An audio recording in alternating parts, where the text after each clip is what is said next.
So we're going to talk about metabolism and the energy systems. So biochemistry is just a combination of chemistry like you learned in probably high school, a little bit in undergrad, and then biology. So we're really just looking at how cells use chemistry in order so that we can effectively get energy.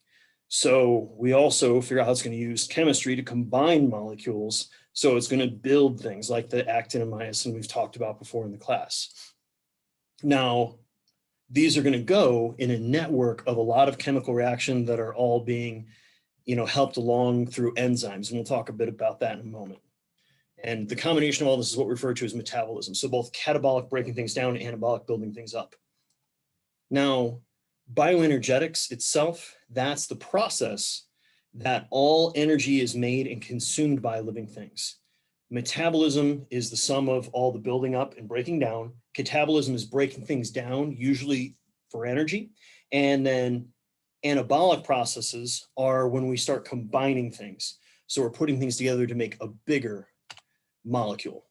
So we're naturally going to have both of these occurring at the same time inside of our body, where we're naturally going to always be breaking things down for energy and using that energy to help build things back up. And obviously, when we're in a caloric deficit, we are taking in less calories than what is going on with catabolism. So we're becoming smaller and we're in a caloric surplus. That's when we're having more anabolism going, we're getting bigger. Now, obviously, what's getting bigger? That's coming down to obviously what you're eating, physical activity, and a lot of other things. Now, the basic unit of energy is what's known as a calorie. And if you remember back to Lavoisier, now when we think about calories, we think of them as kilocalories, meaning thousands of calories. So the amount of energy it's required to take 1 kilogram of water, also known as 1 liter of water, and increase it 1 degree Celsius when it started off at 15 degrees Celsius. So this can then be converted over into joules, and joules is the unit for work in physics. So you can effectively figure out how many calories are going to burn how many joules. So we're actually pretty inefficient. Most of the energy that we are releasing when we're breaking down the bonds between molecules is lost as heat. So about 60–70% of it. The last 30 to 40 is what's actually captured and utilized for obviously energy production. Now, if we could just break all the bonds in our body at the same time, we would literally explode. We would burst into flames. We don't want that. Instead, we want that energy to be slowly released as heat. So by not having such a massive loss of energy, we're going to be able to capture energy as we go down in a stepwise process by utilizing enzymes to catalyze the reaction. So A, it decreases the activation energy, but B, it's going to allow the energy to occur and allow for as much energy to be essentially retained as we're going through those steps.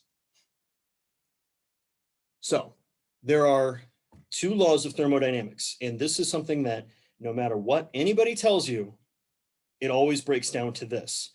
There are situations where people are not going to function metabolically like you'd expect, but they're never going to straight up break the laws of thermodynamics. It's like breaking the laws of physics. It does not happen.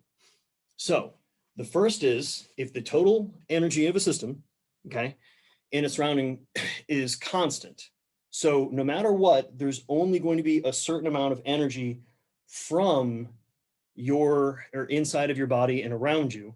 And it's not going to just all of a sudden disappear or reappear. You're not going to suddenly gain weight, meaning you have gone through a lot of anabolic pathways and gained a lot of energy unless you've taken in energy. And then second is if something can occur spontaneously, it will, okay? So what that means is if there's enough energy in the system to make something occur, it will. This is why we don't burst into flames when we're walking around even on a 140-degree day. But if you were to simply walk on the surface of the sun, you would immediately burst into flames because there's so much energy in that system that it's going to allow for things to break down. Now, Gibbs-free energy is effectively the kind of the currency to think about whenever you combine these two. So the total amount of energy in the system, and then if we have enough energy available in the system, something will occur spontaneously. So the change in G is effectively the change in Gibbs free energy. Now, if the number is negative, that means it's going to happen. It's going to occur spontaneously because it doesn't require energy for it to occur. If it's at 0, then we're at equilibrium. Nothing's going to happen. And then if it's positive, that means we're going to have to get in energy in order to make it happen. So for example, once again, the whole spontaneously bursting into flames. I don't know why I keep hitting on that tonight, but you're not going to spontaneously burst into flames. Instead, we have a state where we're in a positive situation. So yes, if you were to douse yourself in gasoline and light yourself on fire, yeah, you would have the energy being released by the gasoline burning around you would eventually cause you to also, combust slightly, but you're still not going to burn all the way through. Now, at the same time, when you think about there is 0 entropy, that's like the end of the universe, like the heat death of the universe where everything's going to be inert because there's no energy left to happen if we happen to be in an expanding universe, which is something that physicists are still trying to figure out. So let's not extrapolate yet. But what is going on if it's at 0, nothing's going to happen. So this would be the equivalent of, think of me holding my pen right here. Now, all I have to do is let go of the pen's going to fall. So I'm releasing that energy. Okay. So as soon as I let go, that effectively is where we're now in that negative because it's going to release that potential energy because there's nothing to hold it back anymore. Whereas when the pen's sitting on the table, it's effectively going to be in a situation kind of like an equilibrium. Well, if anything, it's more positive because I have to add energy to lift it up so I can drop it again. Oh, of course, the slides are not moving. Yay.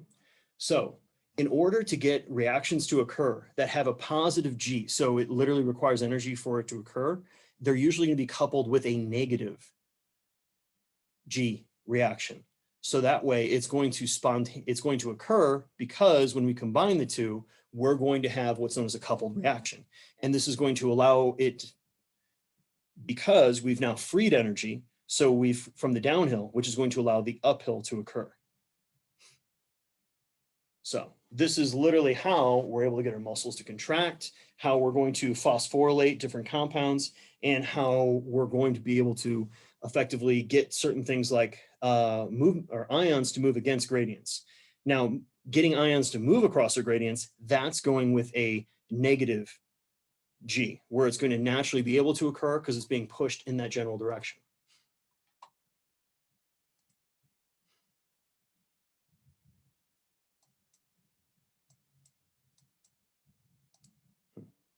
So the major currency that we have in our cells is what's known as adenosine triphosphate, ATP. Now, this itself is going to be the major way that we're going to be able to get things to occur inside the cell. It's what's going to be used to free up and release energy in that negative G example so that we're going to be able to get anything to move. It's going to allow for muscles to contract, for ions to move across gradients, and for the synthesis of different molecules. Now, adenosine triphosphate is made up of 3 major components, okay? This is going to be adenine, which is one of your nucleotides, a ribose, which is a 5-carbon sugar, and then the triphosphate group. So the adenosine plus the ribose, or so the adenine plus the ribose gives you adenosine.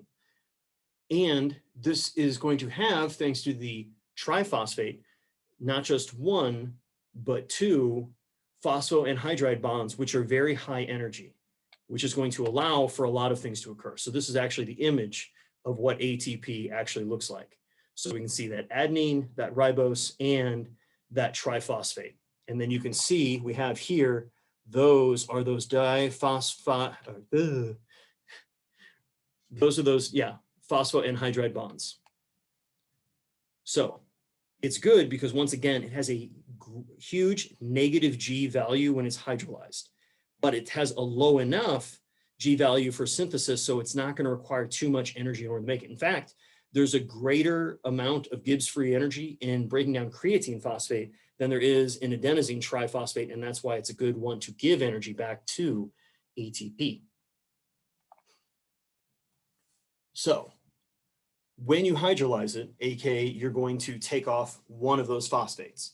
This in turn is going to give us adenosine diphosphate and inorganic phosphate. Now, this cycle is going to be, once again, in all, or pretty much all living organisms on the planet. That's the major way that they're producing energy. And we are turning over a lot of it, meaning really about every minute, you're nearly turning over all the ATP in your body. But we're synthesizing it all the time, so we're fine. So if we try to get by simply on ATP, like the amount that we're using, and we had to store it without regenerating it frequently, we would literally have to have about 88 pounds of it inside of our body to get your average person through a normal day. Now, as far as when we're talking about that energy source and hydrolyzing, you can see here how we have that natural cycle of ATP, of how we're going to go ahead, hydrolyze it, so we add that water, now we have ADP, but then we will use energy that we've managed to take from going through one of those catabolic reactions with breaking down a carbohydrate, a fat, or a protein, and be able to regenerate ADP back into ATP, and then we can cycle through again. So let's talk about the different fuel stores that we have inside of the body. Now, the major three that we're going to have are going to be carbohydrates, which are going to be stored as glycogen. And for the most part, the only form of it that we're not the only, but the form that we're most frequently using around the body is going to be in the form of glycogen. Now, when it comes to fats, we are going to be breaking them down into glycerol and fatty acids, but we're going to be storing it for long-term in what's known as triglycerides.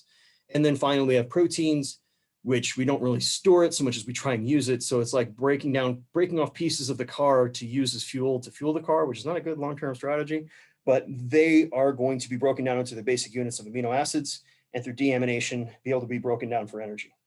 So typically, you're going to be utilizing mostly just carbs and fat. At rest, it's going to be predominantly fat.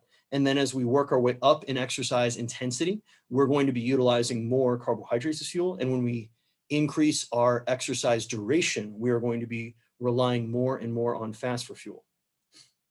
And enzymes are the big key of how all of this can occur in the first place. So carbs are great because they're readily available. We can get them a lot in the diet, and they're easily going to be metabolized by our muscles for energy.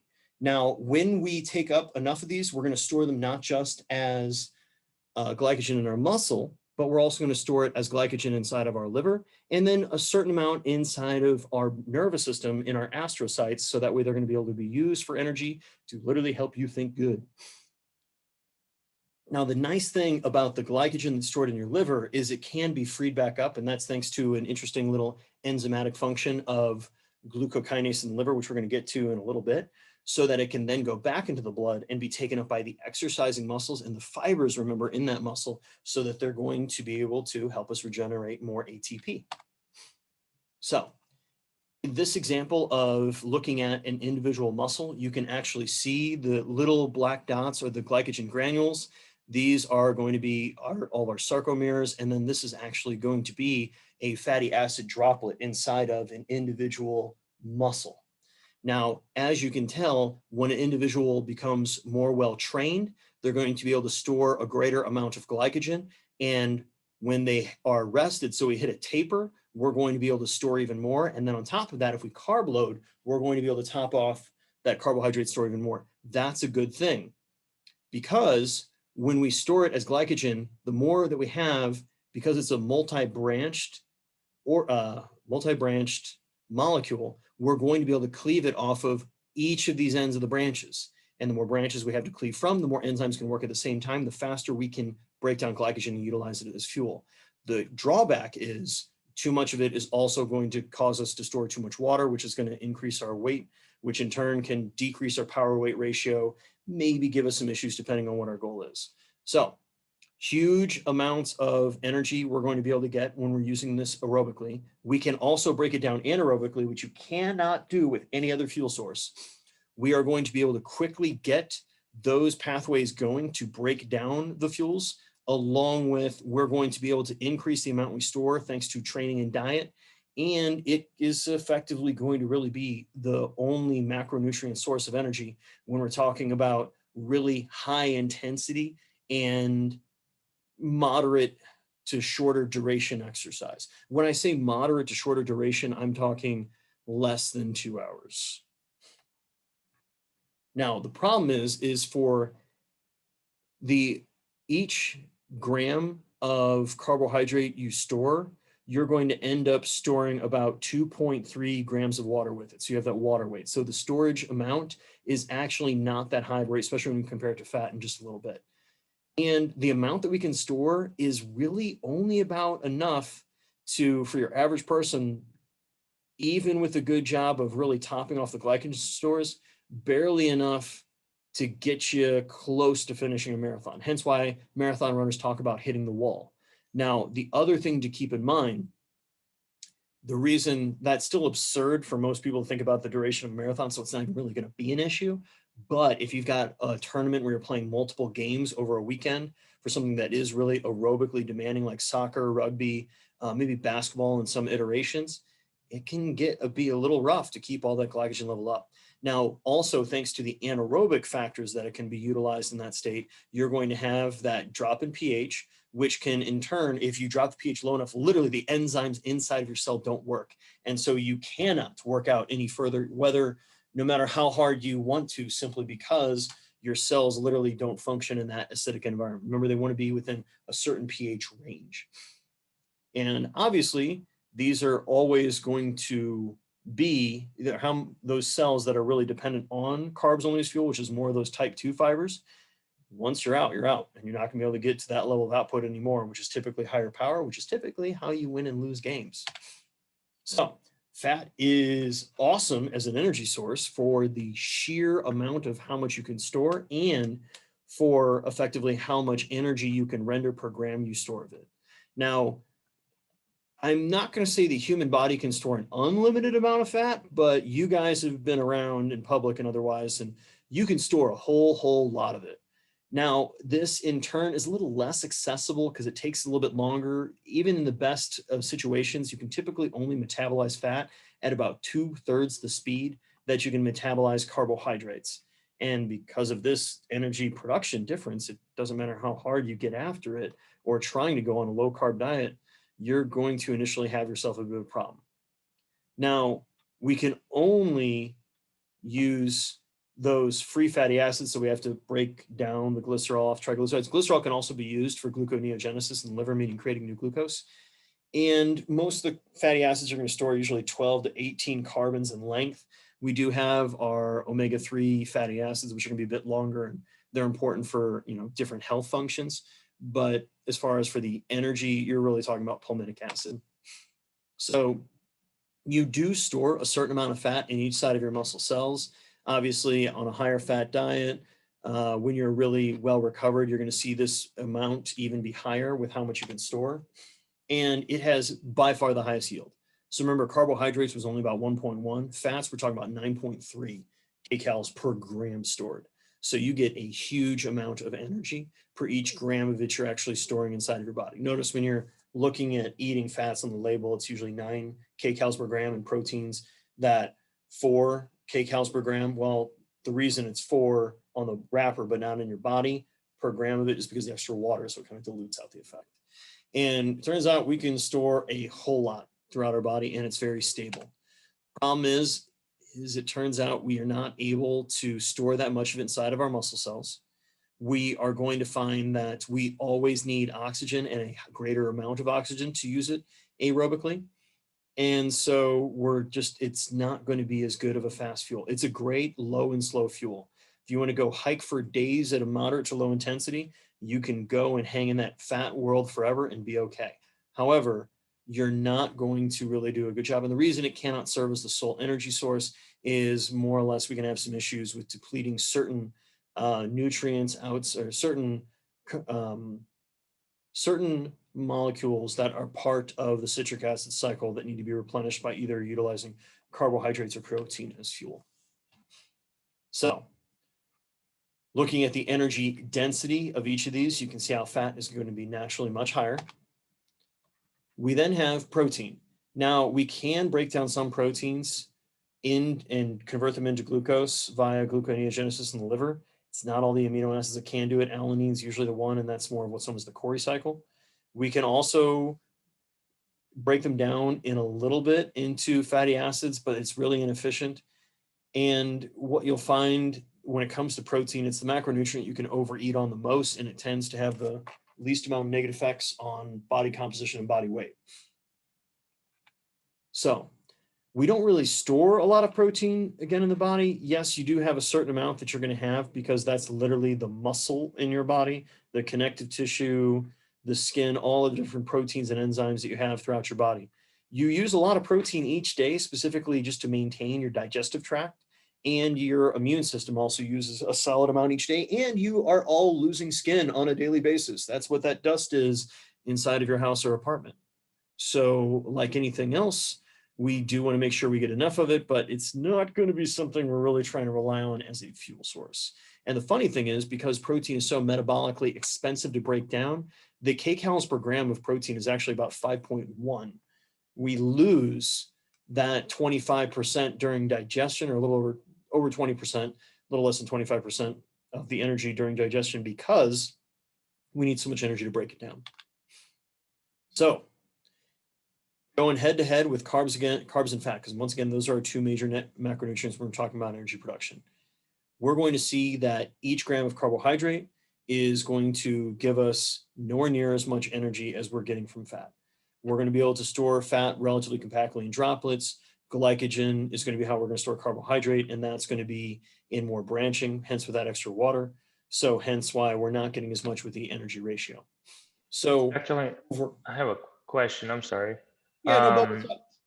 So the previous slide, it says for every 1 gram of glycogen, it's 2.7 grams of water stored. So is it 2.3 or 2.7? Which I believe one? it's 2.7. That's probably me misremembering, and I will own it. Okay, sounds good. Yeah. So the big key to remember there, Yehor, which is simply the fact that we naturally have a lot more water than we are going to be storing, obviously, just the carbohydrate. So it's that extra water weight gain. So for a marathon runner, who cares if you're going to be up 2 or 3 pounds because you've got, or it could be more than that, depending on how much you manage to glycogen, or essentially carb load. If you manage to carb load effectively 1 extra pound of carbohydrates, you're going to load another 2.3 to 2.7 grams, but you're going to be going for so long, you'd rather have the energy reserves. The real issue is if you were having an athlete go and do something like only a 5K, where they're only going to be out there for 15 minutes for those ones that are legitimately good, maybe 20 if they're relatively slow. But for the ones, that are winning, they're going to be speeding through. So if you're having them go in 3 pounds heavier for something that short, that's going to actually work against them. Now, I'm not saying go and do the ketogenic diet or anything and just bonk the athlete. Like that is dumb. That's not what you're looking for. But instead, understanding like true like super compensation carb loading, where that's a bigger factor, you got to really save it for where it's important. And it's not for doing your local swim meet or anything like that, unless you're like Michael Phelps, because he's got to do so many. Well, back when he was competing, he has to do so many events in a given day that you maybe really do want to do some carb load, because he's going to have a huge glycolytic load, especially anaerobic, for a lot of those events. Does that kind of clarify that?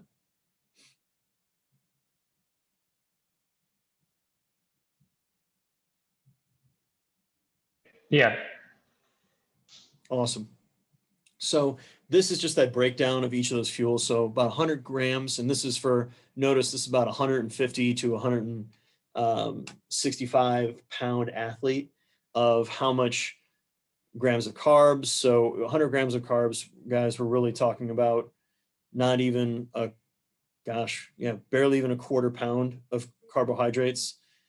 Whereas, however much body fat they have, how much fat they have in their muscles, and then notice they got way more muscle glycogen. And then you do have a certain amount of blood glucose that you can obviously pull from. And all of these are going to be the major energy sources when we happen to be exercising.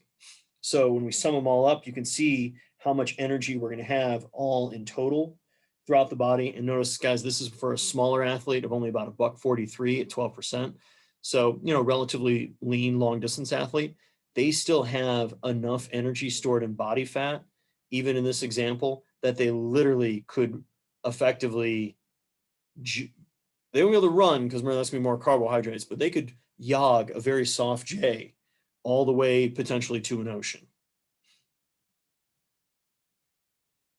So what you're going to find is like anything else, we're trying to see how far you can go at a consistent work rate. So it's not like just go and survive, but it's you got to go, but you have to keep a certain clip.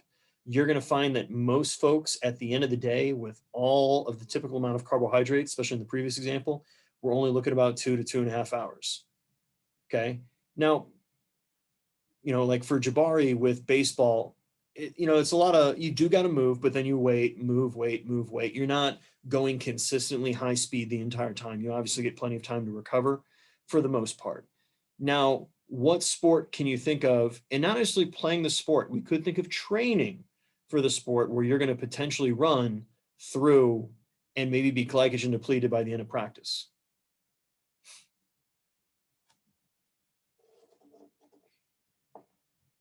Soccer. Yeah. If you got a really long soccer practice, what else, guys? Basketball. Football. Yeah, maybe depending on how up-tempo your football practice is. I would say maybe basketball practice, if it's relatively up-tempo. You guys like to practice full court press or anything? Mm-hmm. You can see how, especially if you have like a really, or like a long swim practice, super long runs for cross country, like you can get yourself into situations where you could be getting depleted by the end of it. Now, where it comes to fat, notice the speed is going to be different, but at 70% of your VO2 max, you're probably not going to be able to maintain that with purely just fat metabolism because it's too hard straight up. But notice how long you could hang in there for. Now, this is purely theoretical. I don't want you guys to literally try to walk for the equivalent, or this would be a jog, or I mean, probably a run for both you guys because or jog for both you guys because you're in good shape. But that would literally be for almost 3.5 days without sleeping or stopping. And you would be so cut up by the end of it. If you want to have that, if you want to be in that groom, be that ripped groom at your wedding, all you gotta do is run for 3 days straight without sleeping. I'll pass on that.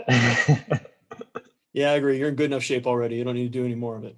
Now, protein, same situation. You do have a solid amount of it inside of the body, but using that as a major energy source, and once again, purely theoretical, nothing that's going to really happen in reality because your body's going to be definitely using carbs and fats first, and this is just kind of a last ditch effort to keep up work rates. You're still talking about 2.5 days, and actually just over 2.5 days of being able to maintain work output. So let's talk about the basic energy systems. Now, the way that I want you guys to think of it is we have our ATP PCR. So that's the shortest one we're going to have. We then have our glycolytic system, and this is two separate systems nested inside of there, where we have the aerobic with oxygen and the anaerobic without oxygen glycolytic system. Now, the aerobic glycolytic system is going to be that one that we're talking about for like, longer sports, really trying to maintain a pretty decent high intensity. That anaerobic, that's when you're doing something really hard, like running a 400 meter, running an 800 meter, something it's going to be more than 5 seconds, but really only up to 2 minutes of just pure gut busting effort. Now, the aerobic glycolytic, which goes into the oxidative system, is going to be where we're taking that pyruvate, which goes on to the Krebs cycle or the citric acid cycle, and then all that NAD and FADH that's been accumulated through there is going to go to the electron transport chain, and then you're going to have the final electron acceptor being oxygen, which is going to make water. Now, we also are going to have beta oxidation, which is going to take 2 carbons at a time off of that fatty acid, which makes that acetyl-CoA, which in turn is going to also feed into the citric acid cycle, give us a lot more NADH and FADH2, and then we're going to have those products going through the electron transport chain. So we are trying to obviously get and regenerate ATP because that is that major energy carrier that we care about. So the big thing to keep in mind, guys, is that you will never only have one energy system functioning at a time. You're always going to have a certain amount of every single energy system. The key is, which are you emphasizing the most? So and Jabari, you and I were talking about earlier, when you were doing your fastest 60, you are going to be utilizing mostly ATP, okay, with a solid contribution of creatine phosphate and then a little bit of anaerobic glycolysis. Now, it should be a really thin sliver, like you can't even see it, of aerobic glycolysis and aerobic lipolysis, breaking down fat, okay? Now, when we're talking about that win gate, we're talking about 30 seconds of maximal effort. The vast majority is going to be anaerobic glycolysis, and the smaller portion is going to be aerobic glycolysis. Now, a thin line up here, that should be aerobic lipolysis, and then a thin line down here, maybe actually probably closer to almost like 2 to maybe 4% is going to be ATP and creatine phosphate. And then as you can see how it changes as we go even further and further and further. Does that make sense to you guys? You're never only using one energy system. The key is, which of them are you emphasizing the most? So the ATP one, the yellow strip on a 6-second one. So that's the free ATP that is circulating just within the cell, sarcoplasm in the cell. cytoplasm. Okay. Yeah, sarcoplasm, because we're talking about muscle here.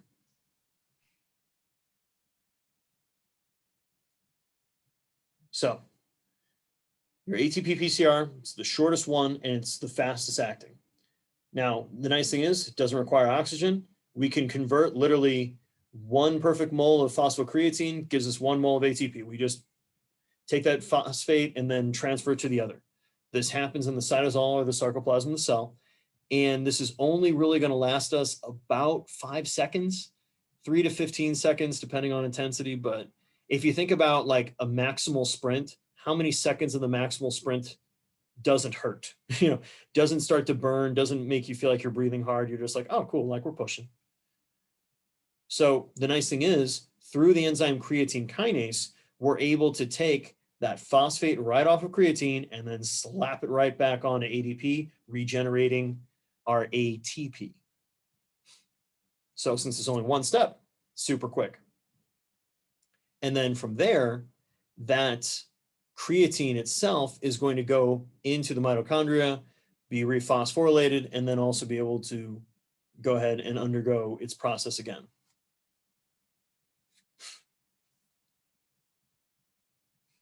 So if you were to go and look in biopsy, because there's there's a way, but I would not want to be the person where they had to get biopsied every 2 seconds while they're doing a maximal sprint.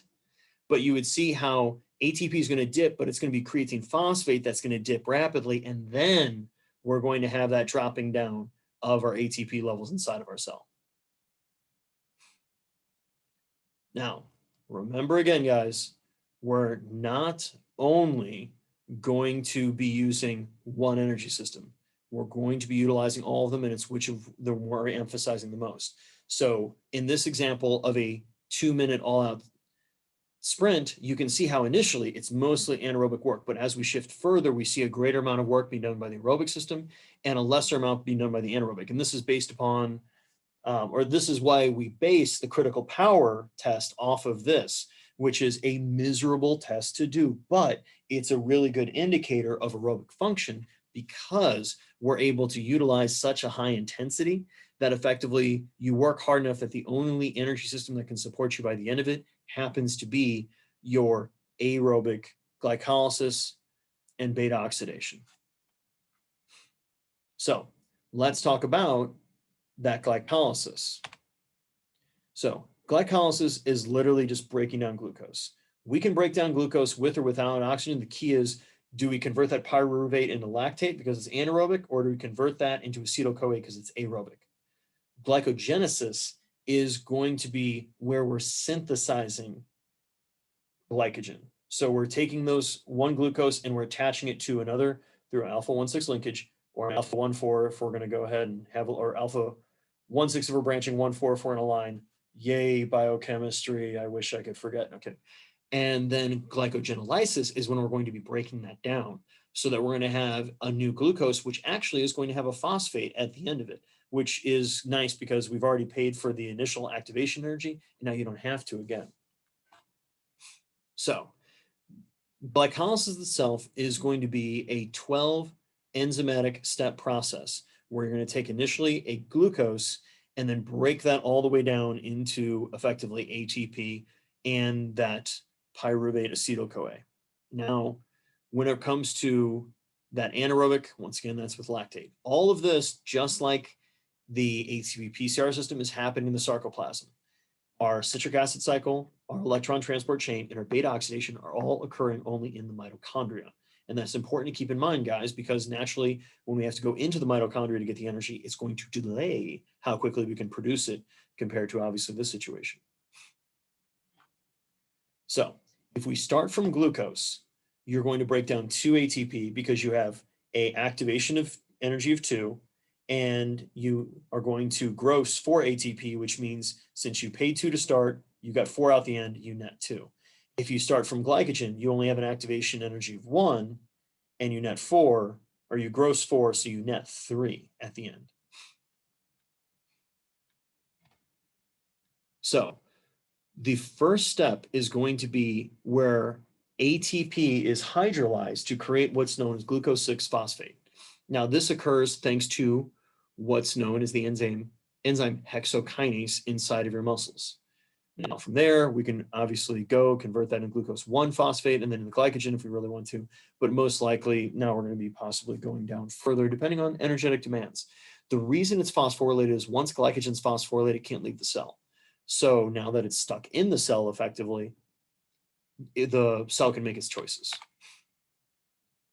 Now, from there, we're going to use another activation energy at phosphofructokinase, which is the third step of glycolysis, which is going to add not just another, it's going to add another phosphate only to the first carbon. Glucose 6-phosphate literally means there's a phosphate on the 6th carbon of glucose. That's it. And from there, because we cleave it in half on step 4, we're now going to go ahead and run the same process twice, where we're going to generate 1 ATP at 2 separate steps, which hence why we have our net production. So first 3 steps, that's where we're going to go ahead and phosphorylate each end. Our second phase is where we're going to have 2 steps where we're going to cleave it in half and then make it into 2 identical units. And then we have our third phase, which is going to be 5 more steps where we're getting ATP and we're making pyruvate or lactate, depending on the aerobic or the oxygen content of the cell and a number of other negative feedback. Here is a lot of good links, guys, if you want some different videos to watch and or some things to kind of read through to kind of help visualize it. Otherwise, we're just going to talk through it, where glucose is phosphorylated, meaning we add a phosphate to the 6th carbon, thanks to hexokinase, which requires energy. Then it's going to be isomerized, meaning modified from glucose into fructose, 6-phosphate through phosphoglucose isomerase. And then phosphofructose kinase, it's referred to as PFK, is going to phosphorylate it and add a carbon now to, or sorry, add a phosphate to the 1st carbon. And this also requires energy. Now, this is so we can get the glucose, once it's in the cell, keep it in the cell by phosphorylating it. From there, we can go ahead and use ATP so that it's going to be phosphorylated on both ends and effectively ready to be cleaved. Phosphofructokinase is the major rate limiting enzyme of glycolysis. It is going to be activated by lower energy levels in the cell, meaning more ADP available, and it's going to be inactivated by higher energy levels in the cell, meaning greater amounts of ATP. Now, phase 2 is where that fructose with the phosphate on both ends is going to be split in half, where one half is going to create what's known as dihydroxyacetone phosphate, DHAP, and glyceraldehyde 3-phosphate. This is done by the enzyme aldolase. From there, dihydroxyacetone phosphate is going to be isomerized, meaning modified, also into glyceraldehyde 3-phosphate by triose phosphate isomerase. Triose meaning a 3-carbon sugar. So at the end of phase 2, we now have glyceride 3-phosphate because we cleave that fructose 1,6-bisphosphate in half, and then isomerized the DHAP into G3P. So now since we've got 2 carbons, phase 3 we're technically going through twice. It's kind of going through in parallel. And we're going to go ahead and convert that G3P into 1,3-diphosphate glycerate.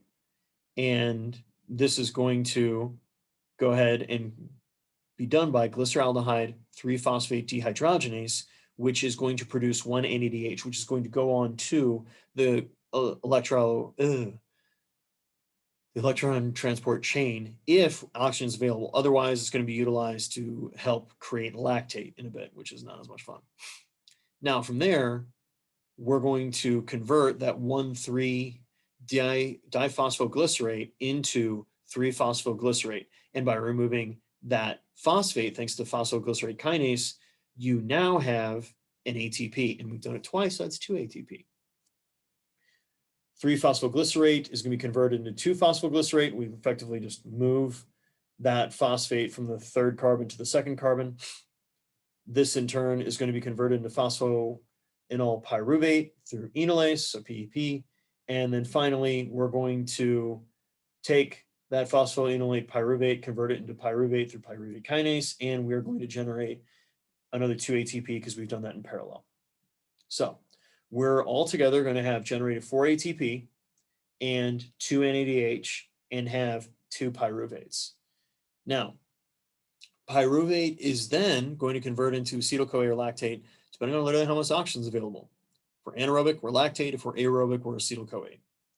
So we go through these major steps. From there, we're going to, if we don't have the oxygen available, we're going to produce lactate thanks to lactate dehydrogenase. Lactic acid is going to be there for a second, but then immediately dissociates into lactate, which is a 3-carbon sugar. It's an energy source. The brain actually and the heart, along with your type 1 muscle fibers, use it as a fuel and almost like it, almost prefer it. It's that proton, and dropping down your pH, that's the problem. So what do you guys think is going to cause the accumulation of lactic acid?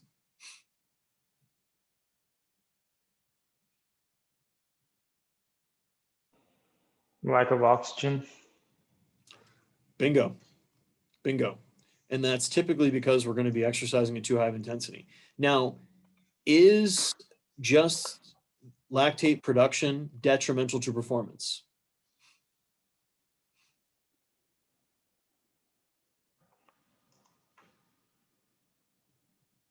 Is lactate production in itself detrimental performance?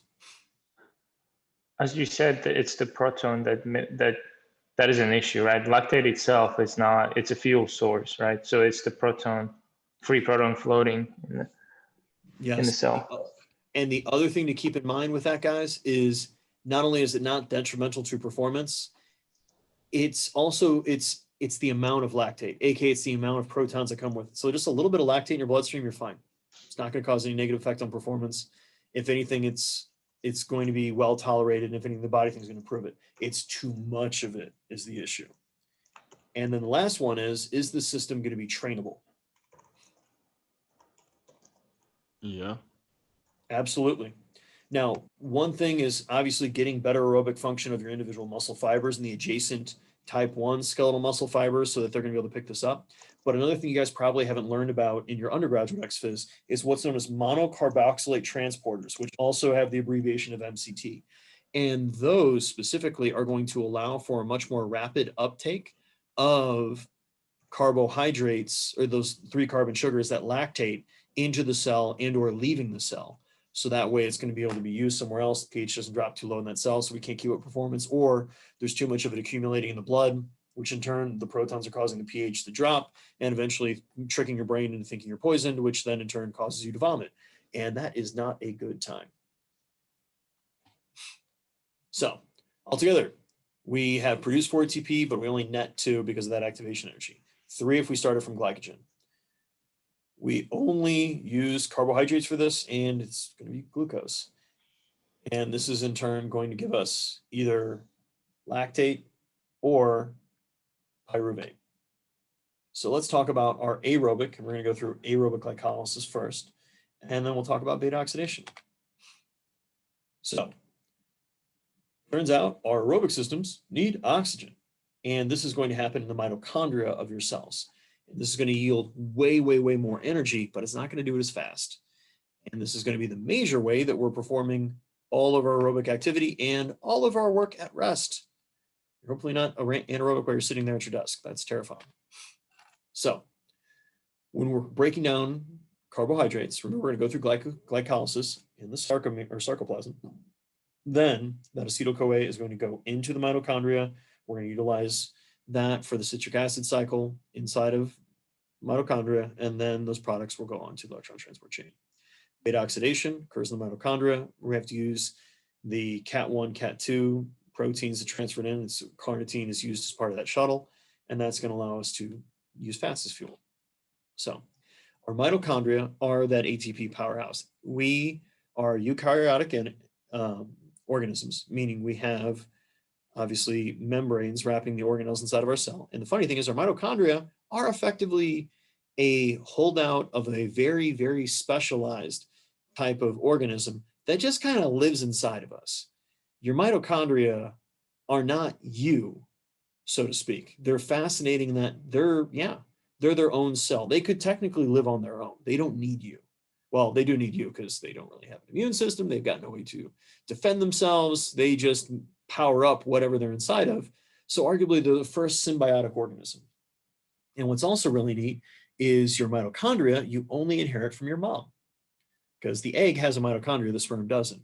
So your mitochondrial DNA, if you arguably want to have a kid that's a better aerobic athlete, well, since there's only gentlemen currently on the lecture, you should pick a wife that has got really good aerobic capabilities. There's more to life than that, just so we're clear. Congrats again, early Ehor. Now, we have the inner mitochondrial membrane, the outer mitochondrial membrane, and then you can see the cristae, so you can see the actual like membranes inside, and then what's known as the matrix space, which is the major part where we're going to have all of our metabolism, and the intermembrane space, which is where we're going to be creating an electrochemical gradient, which is what we're going to use to create that energy at the very end, at the end of the electron transport chain. So a better picture of it, because you can see all of the extra folding that occurs.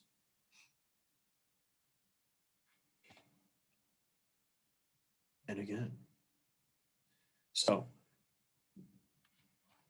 now, once we've gotten to pyruvate, it will then be dehydrogenated, aka you're going to remove a carbon and a water, which in turn is going to generate NADH and acetyl-CoA. Acetyl-CoA in turn is going to bind to, or the acetyl group, which is going to bind to the coenzyme A, which in turn is going to go into the citric acid cycle or the Krebs cycle, depending on perspective. Now, this is the citric acid cycle, also known as the Krebs cycle, where that acetyl-CoA is going to go in, it's going to combine with citrate synthase with the oxaloacetate to create what's known as citrate. From there, citrate is going to be enzymatically modified by a conatase into cis-aconitase, and then a conatase enzyme is going to create isocitrate. When we go through isocitrate dehydrogenase, we're going to now generate another NADH and then remove one of the carbons, because remember, we only added 2 carbons to the oxaloacetate, and that's a 4-carbon molecule. From there, it's going to be modified into oxalosuccinate, which is going to go ahead and free up another carbon. From there, we're going to go ahead and with alpha-ketoglutarate, we are going to then dehydrogenate that, which in turn is going to give us succinyl-CoA, where we're going to be able to go ahead and generate 1-GTP, which in turn is going to give that phosphate to ATP. So we've generated an ATP. And then through succinyl-CoA synthase, we're going to have succinate, which in turn is going to go and be dehydrogenase by succinate dehydrogenase, which is going to give us fumarate, but that also is going to generate FADH2. And then fumarase is going to create malate, and then by adding a water to it, and then malate is going to be dehydrogenated to net us another NADH. So each time we go around this, remember from glycolysis, we're going through this twice because we've got 2 of those acetyl-CoAs. We're going to get a grand total of 3 NADH, 1 FADH2, and 1 ATP from the GTP that's going to be converted over. So it's actually going to be 6 NADH, 2 FADH2, and 2 GTP converted into ATP per glucose going through the process. So this is just talking through the same things that we just said. So glucose comes in, hexokinase converts into G6P. After we go through the rate limiting step of PFK, phosphofructokinase, we're going to come down into pyruvate, convert into acetyl-CoA by pyruvate dehydrogenase. Inside of the mitochondria, it goes acetyl-CoA. Acetyl-CoA is going to go through citric acid cycle and be completely reduced to nothing but carbon dioxide. And then that 3 NADH, 1 FADH, and 1 GTP through each time through. It's going through twice in carbohydrates. So altogether, when we go to the electron transport chain, each of those NADH is actually going to net us 3 ATP. And each of the FADH2 is going to go ahead and net us a grand total of 2 ATP. So you're actually going to get a much greater amount of energy produced. And here's another good link if you guys want kind of an image of how you can see how this flows through. So the electron transport chain is coupled with the Krebs cycle, meaning it's going to occur effectively in parallel. And so as these NADH and FADH2 are being produced, as long as oxygen is available, it's going to also occur. So what this does is it keeps too much hydrogen ions from effectively being able to accumulate inside of the body.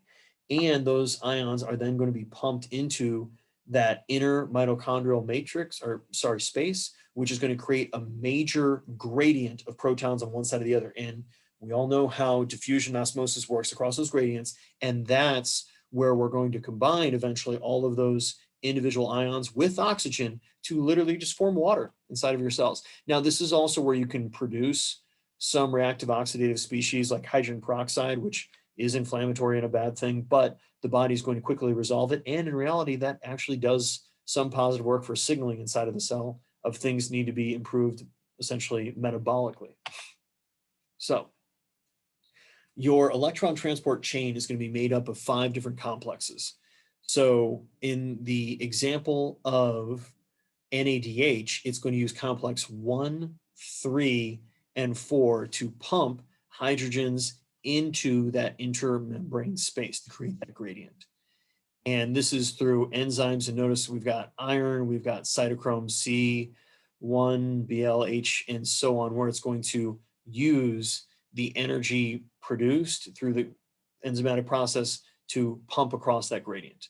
And then finally, when we get on to complex 5, that's where we're going to have that oxygen being that final acceptor. Now, complex 2 is actually literally the enzyme succinate dehydrogenase, which is where we're going to be producing FADH2, which is immediately going to be hydrolyzed so that we're going to be pumping the enzymes through, and then those protons in turn, or the electrons are going to be transferred on further down the chain. So in the example, when we're talking about NADH, complex 1, we're going to go ahead and hydrolyze. From there, we have that enzyme energy that's going through. Now they're both going through CoQ. Notice complex 2 is feeding in CoQ, and then also complex 3, where we're going to pump 2 protons again into that intermembrane space. And then finally, through cytochrome C into complex 4, we're going to pump it back in. And then finally, we'll get to complex 5, which is the most baller enzyme in the human body because it looks like a freaking 3-chambered revolver. I kid you not. I'm a fan. I'm a fan. So literally what's going is this is going to be that inner mitochondrial membrane. We've got the cellular matrix or the mitochondrial matrix here, the inner membrane space here, and those protons are going to pump through, which in turn is going to cause this to rotate, the alpha, beta, and gamma proteins, which is literally going to effectively take an ADP and a phosphate and smash them together and generate a ATP. And it just keeps turning the revolver as you go through. That is so cool. I will never quit talking about how much I like it because it's awesome.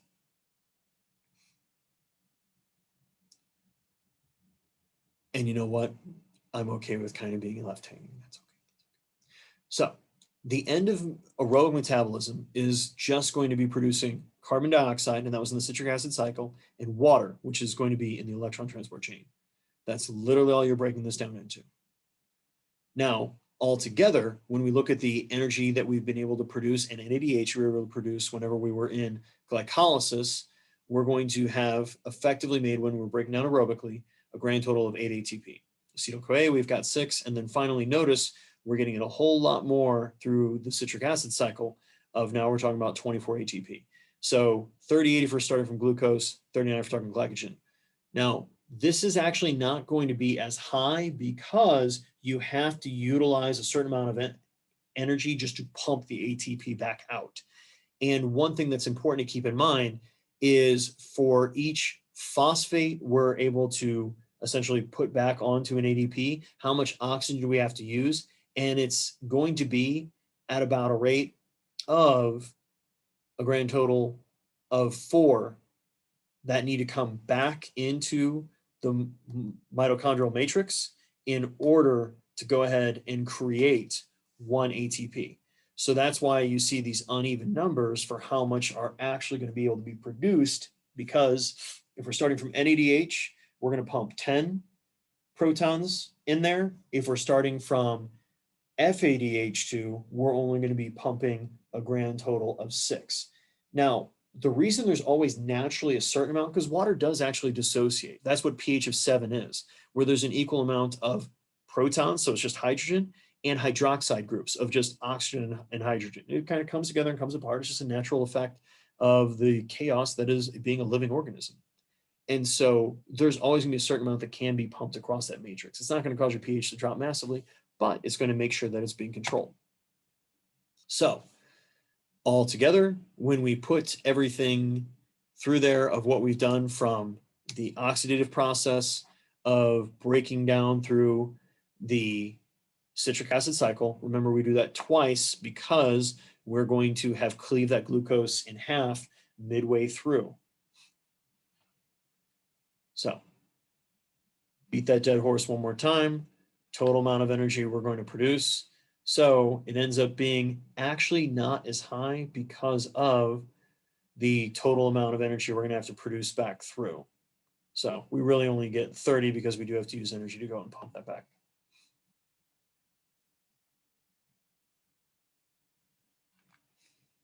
Now, when it comes to fat, we store a decent amount of it inside of our muscle, but we store a lot of it in our fat cells, like a lot. And you actually are going to have a certain amount of fat that's just naturally going to be floating around your bloodstream. Now, from here, we're going to have a couple different options. One of which we've got those fatty acids typically bound to the protein albumin. There's 4 different slots that they can bind on. It depends on, obviously, the amount you have inside the bloodstream. And hormones like epinephrine is going to help free up these fatty acids to be able to use from your fat cells, and also having low levels of insulin. And once it's going to be brought in, it's going to go through activation. So it's going to be bound with carnitine, where it's going to be able to be pumped in. And then each round of beta oxidation is only going to cleave off 2 carbons. So if you have a 18 carbon molecule, you're going to be able to go through that beta oxidation, which gives you 1 NADH and 1 FADH2, literally 8 times. And it's going to net you 9 acetyl-CoAs. And each 9 of those acetyl-CoAs are going to go through the citric acid cycle and then on down the electron transport chain. So lipolysis is breaking down triglycerides into that individual glycerol unit and 3 free fatty acids. These in turn are going to be able to travel in the blood to muscle fibers and be broken down by enzymes inside of your mitochondria into acetic acid, which is converted into acetyl-CoA. Now, acetyl-CoA is going to enter the citric acid cycle the same way it does, obviously, because it's the same molecule that you're going to get after you convert pyruvate into it. And this in turn is going to require more oxygen, but it's going to give you way more energy, just does it at a slower rate. So this is beta oxidation. It is just going to be a grand total of, a 5-step process where you're just going to cleave 2 carbons off at a time each time you go through the cycle, and producing an NADH and an FADH2 as you go. So as we cleave each of these 2 carbons off, we are going to be able to break them down further and further for energy. So we're going to get the same amount of 3 NADH, 1 FADH2, and 1 GTP that converts into ATP for each acetyl-CoA that goes through the citric acid cycle. So we can produce way more energy when we're going through, because now instead of going through twice with glucose molecule, with palmitic acid, we're talking about going through this 9 times. So with palmitate, which is only a 16 carbon, meaning we're going to go through beta oxidation 7 times, because, you know, if you cut 2 carbons off each time, you're literally left, once you get down to 4, you clip it and you have 2 2s. So that's why you don't go through it 8 times. And then, yes, we do have a certain amount of energy activation in the beginning, but notice when you look at all the NADH and FADH you're producing, you're getting a huge amount. And if we're going with a true fatty acid where you have, or triglyceride where you have 3 of those fatty acids, that is a massive amount of energy stored per each. So you're going to find at those lower and even up to moderate intensities, you're going to be getting a whole lot of energy being produced by just the fat in your bloodstream, and then the fat that's going to be stored inside of not just your muscles, but inside of your adipose. Now, don't get me wrong, notice the exercise intensity really kicks up. Then you're seeing muscle glycogen being the major energy source when we're trying to exercise. So we don't produce a whole lot of ATP from our anaerobic systems, but we produce it very, very quickly. And this is why it's really useful for high intensity exercises. Now, our aerobic systems run slower, but produce way more energy, but they do require oxygen. You're going to get much more energy from breaking down glucose aerobically than you do anaerobically. And you're going to get even more energy when you're breaking down fats as a fuel compared to carbohydrates, because we're able to go through that citric acid cycle so many more times. Protein doesn't really give us much in the means of energy production, so it's not really something really worth focusing in on too much, but it is something that can occur whenever you happen to be in times of starvation or just really depleted. And like anything else, the amount of oxidative capacity of your fibers comes down to your training history, your exercise intensity, duration, and a number of other things. You can actually, in fact, become more fat adapted, just like you can become more glycogen or carbohydrate adapted based upon your own nutritional decisions. So, any questions, comments, concerns from you gentlemen? Because we managed to burn through everything. I'm gonna email you. That's okay.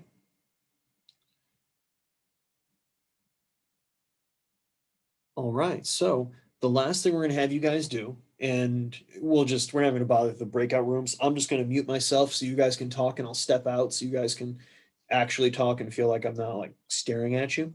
But I want you guys to think about, what would you guys prefer to talk about, baseball or basketball? We can do baseball. Okay, so I want you guys, and we'll go with, say, somebody like a pitcher or a catcher, so they just naturally have more work they have to do. Really think through what percentage, so like in a 9-inning game, what percentage of that game are they really relying on beta oxidation? What percentage of that game are they relying on aerobic glycolysis? What percentage of that game are they relying on anaerobic glycolysis? And what percentage of the game are they relying on ATP PCR? So, for example, before you guys get into it, and I'm going to stop recording so the people that didn't show up tonight don't get my help. No, I'm kidding. But they'll have to think through this on their own, which is going to be a good learning exercise because it's require more critical thought.